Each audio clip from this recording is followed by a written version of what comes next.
Echo movie ഇപ്പോൾ already നിങ്ങൾ എല്ലാവരും കണ്ടിട്ടുണ്ടായിരിക്കും. ഈ സിനിമ എല്ലാവർക്കും ഒരേ രീതിയിലാണോ കണക്ട് ആയിരിക്കുന്നത്? ഫസ്റ്റ് തിയേറ്ററിൽ കണ്ടപ്പോൾ തോന്നിയ കാര്യങ്ങളല്ല എനിക്ക് OTT വാച്ചിൽ എനിക്ക് തോന്നിയത്.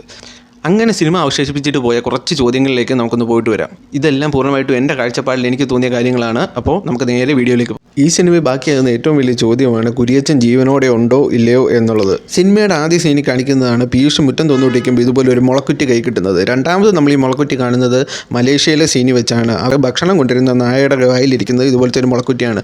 സിനിമയുടെ ക്ലൈമാക്സിൽ മുറ്റത്ത് കിടക്കുന്ന ഒരു മുളക്കുറ്റിയിൽ നിന്ന് ഭക്ഷണത്തിൻ്റെ അംശം പീയൂഷ് കണ്ടെത്തുന്നുണ്ട്. അതിനർത്ഥം മ്ലാത്ത ചേടത്തി ഈ മുളക്കുറ്റിക്കകത്താണ് കുര്യച്ചന് ഗുഹയിലേക്ക് ഭക്ഷണങ്ങൾ കൊടുത്തു വിടുന്നതെന്നാണ് നമുക്ക് ഊഹിക്കാം. മോഹൻ പോത്തൻ കാട്ടിലേക്ക് വരുന്നത് ഈ നായ്ക്കളുടെ ബ്രീഡിന് വേണ്ടിയാണോ അതോ കുര്യച്ചന് വേണ്ടിയാണോ? ശരിക്കും മോഹൻ പോത്തൻ കാട്ടിലേക്ക് വരുന്നത് കുര്യച്ചന് വേണ്ടിയാണ്.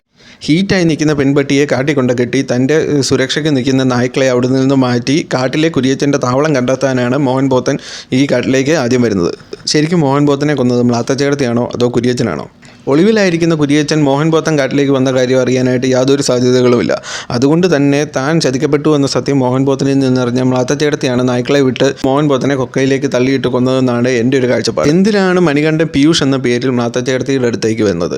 അത് അവരെ സംരക്ഷിക്കാനാണോ അതോ തൻ്റെ മാസ്റ്ററെ കണ്ടുപിടിക്കാനാണോ? താൻ കാരണം അപകടത്തിലായ തൻ്റെ മാസ്റ്ററെ അന്വേഷിച്ചാണ് പീയൂഷ് അഥവാ മണികണ്ഠൻ ഈ വീട്ടിലേക്ക് വരുന്നത്. എന്തുകൊണ്ട് ചേട്ടത്തി കുര്യച്ചനെ കൊല്ലുന്നില്ല? കുര്യച്ചനെ കൊല്ലുക എന്നുള്ളത് ചേട്ടത്തിയുടെ ഒരിക്കലും ഒരു ലക്ഷ്യമേ അല്ല. അവർക്ക് ഇത്രയും കാലം അവരനുഭവിച്ച അതേ വേദന തന്നെ കുര്യച്ചനെ അനുഭവിപ്പിക്കുക എന്നുള്ള ലക്ഷ്യം മാത്രമാണ് ചേട്ടത്തിക്കുള്ളത്.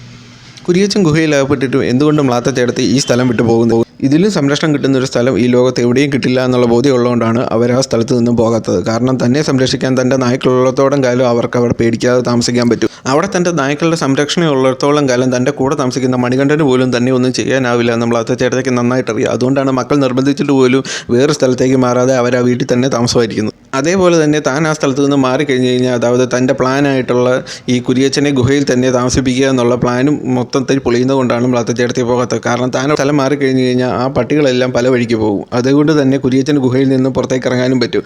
അങ്ങനൊരു സംഭവം നടക്കാതിരിക്കാൻ കൂടെ വേണ്ടിയാണ് ചേട്ടത്തി ആ വീട്ടിൽ തന്നെ താമസമാകുന്നത്. ഞാൻ ഈ പറഞ്ഞതൊക്കെ തന്നെ എൻ്റെ ഒരു കാഴ്ചപ്പാടിലെ കാര്യങ്ങളാണ്. അപ്പോൾ നിങ്ങൾക്ക് തോന്നിയ കാര്യങ്ങൾ കമൻറ്റ് ചെയ്യുക. അപ്പോൾ നമുക്ക് വേറൊരു വീഡിയോ കാണാം. അപ്പം ഓക്കെ, ബൈ.